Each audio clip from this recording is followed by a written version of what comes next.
Assalamu alaikum wa rahmatullahi wa barakatuh. Bismillah wa alhamdulillah wa salatu wa rasulillah wa ala alihi wa sahbihi wa man wala. So today I wanted to actually talk about someone who is deeply precious. It's personal. And inshallah ta'ala, I'll pull this out in a bit, inshallah ta'ala. I have a scroll to kind of show you all a very personal connection to this man. But he's been brought up in the last few episodes. His name is Abdullah ibn Ja'far. May Allah be pleased with them both. Abdullah, the son of Ja'far ibn Abi Talib. Now, if you have followed the story of Abdullah ibn Ja'far, he's very interesting in that he is the husband of Zaynab bint Ali. So the famous Zaynab, the sister of Hussein in Karbala, everything that comes with Zaynab al-Kubra. And then after Zaynab, he is also the husband of Kulthum bint Ali. May Allah be pleased with them all. And so he's married to two of the daughters of Ali. And as we said, Ali radiallahu ta'ala anhu used to like that his daughters would marry the sons of Ja'far. May Allah be pleased with them all. Abdullah, what makes him so special, subhanAllah, as I'm looking into his history in particular, is that his life actually intersects with so many of the significant events in Islamic history. And they are either deeply tragic, and mostly deeply tragic, or they give us another layer to an event in Islamic history that we celebrate. First and foremost, just where he was born. So Abdullah was actually born in Africa. He was born in Habasha. He's born in Abyssinia. And if you look at the companions of the Prophet ﷺ who migrated to Abyssinia to escape the persecution in Mecca, you'll find that there are some Habasha babies, right? Abyssinian babies that then came back to Medina and they joined the community there afterwards, but they were born in Abyssinia. And that just, helps to remind us that these companions settled in Abyssinia for a very long time, right? Some of them stayed behind for a very long time. There are years that take place in Abyssinia. Ja'far radiallahu ta'ala anhu obviously was the famous ambassador of the Prophet sallallahu alaihi wasallam to An-Najashi radiallahu anhu in Abyssinia. He is the one who represents the Muslims so beautifully, so profoundly.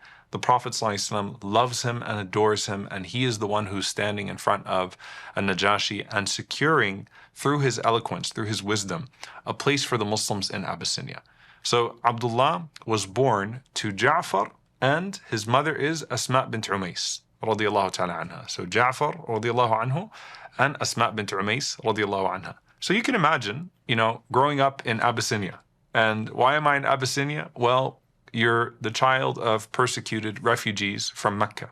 Your asl, your default, is Meccawi. You are a Meccan child, but you're born in Abyssinia because of the persecution that your parents felt. And so he takes to the climate of Abyssinia. That's all that he knows. And then at some point, he's on a boat now, not going back to Mecca. He never has seen Mecca, but going to Al-Madinah Munawwara, the place that the companions have migrated to. And so he boards this boat as a child with his parents, Ja'far and Asma, may Allah be pleased with them. And he's on this boat going to Medina, crossing the very difficult waters to get to Al-Madinah. And when they arrive in Medina, meet the Prophet sallallahu alaihi wasallam. You're seeing the Prophet sallallahu alaihi wasallam run to your father, and the Prophet sallallahu alaihi wasallam embracing your father, and the Prophet sallallahu alaihi wasallam saying, I don't know what I'm more happy about.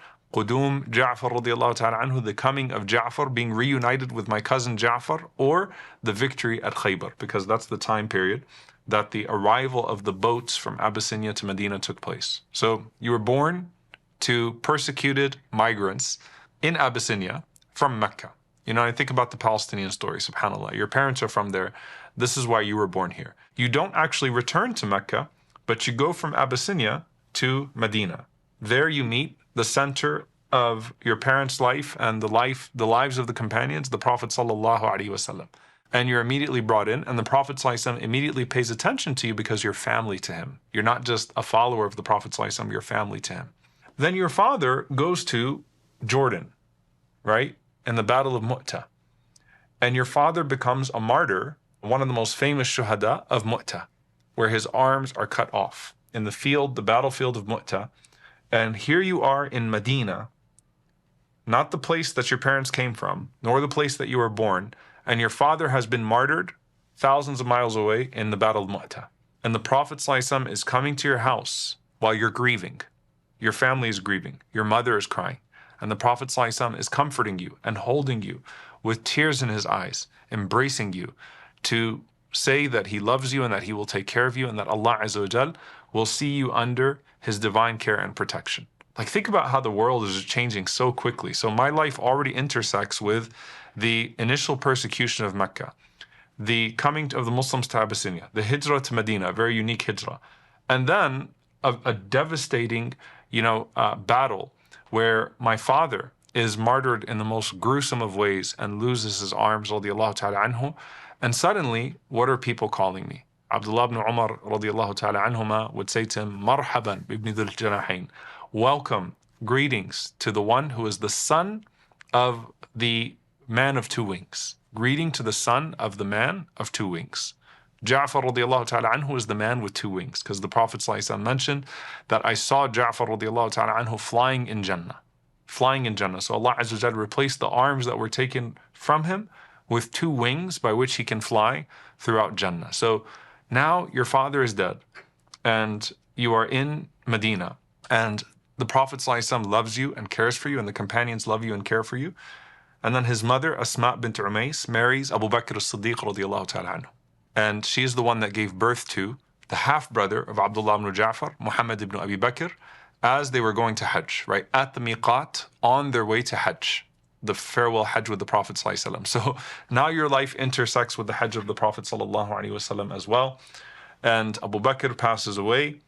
Asma radiallahu ta'ala anha washes the body of Abu Bakr, and she marries Ali ibn Abi Talib radiallahu ta'ala anhu, the uncle of Abdullah ibn Ja'far, and soon to be as well the father-in-law of Abdullah ibn Ja'far, because Abdullah ibn Ja'far will marry both Zaynab al-Kubra as well as Kulthum afterwards. So I know that's a lot of names, so just follow along with me once again. Abdullah was the son of Ja'far and Asma. Ja'far passes away and Asma marries Abu Bakr. Abu Bakr passes away and Asma marries Ali. Ali is his uncle, but also he will, as he grows up, marry the daughters of Ali radiallahu ta'ala anhu at separate times, Zaynab al-Kubra as well as Kulthum. Now, he was about 10 years old when the Prophet ﷺ passed away, so he was very aware. It's not like he was too young to remember all of this happening. He was very aware with the hijrah from Abyssinia to Medina. He was very aware with the martyrdom of his father. He was very aware with the death of the Prophet ﷺ then, who you can imagine, the Prophet ﷺ stepping into their lives after the death of his father, Ja'far radiallahu anhu, was very difficult. And now your life intersects with Karbala as well, because Zaynab was his wife and he lost his own sons.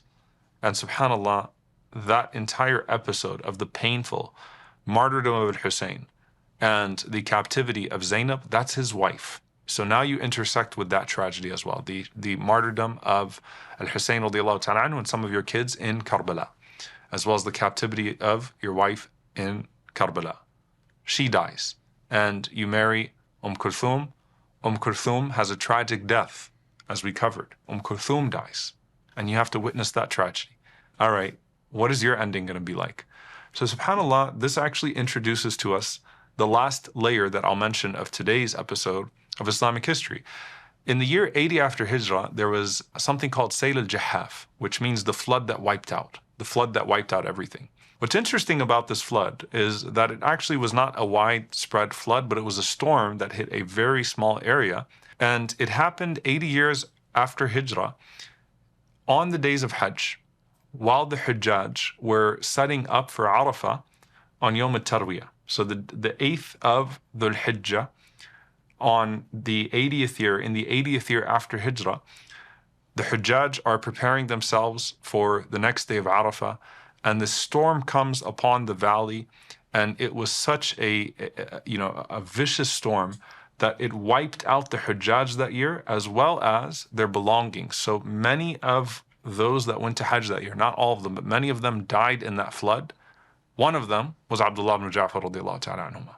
So you think, like, subhanAllah, his history, the persecution in Mecca, being born in Abyssinia, making hijrah on a boat from Abyssinia to Medina, his father dying in a faraway land in Jordan, the Prophet ﷺ dying in Medina, witnessing that, his wife going to Karbala, all of these things happening, and then his next wife dying a very tragic death in Kulthum. And then now you yourself pass away in Hajj, preparing yourself for Arafah in the 80th year after Hijrah. So he's truly a remarkable man. And subhanAllah, the reason why I mentioned it's very personal. You know, some of you have heard me talk about my mother, may Allah have mercy on her, and this is very precious. This was the scroll that my mother, may Allah have mercy on her, used to hang over her bed. And my mother was a descendant of Ja'far radiallahu ta'ala anhu, and they have a very beautiful tradition, subhanAllah, as the descendants of Ja'far, which there's so much tragedy and istishhad and martyrdom in that family, subhanAllah, that you can even see it at the top. But they have a history of passing down the scrolls, where if you look up at the top, you'll see Dhul Janahain, the possessor of two wings, being Ja'far radiallahu ta'ala anhu.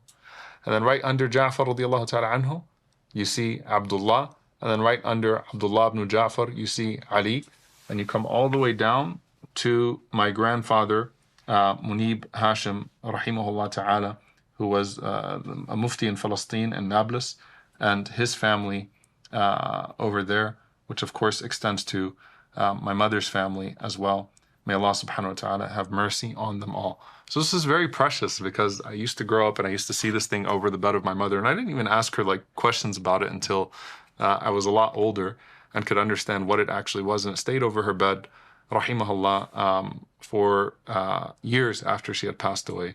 And it's something that the family of Ja'far radiallahu ta'ala anhu and the descendants of Abdullah, so you can actually see Ibn Dhul Janahain, you know, the son of the possessor of two wings. Like there's a visual to when Abdullah ibn Umar would call him that.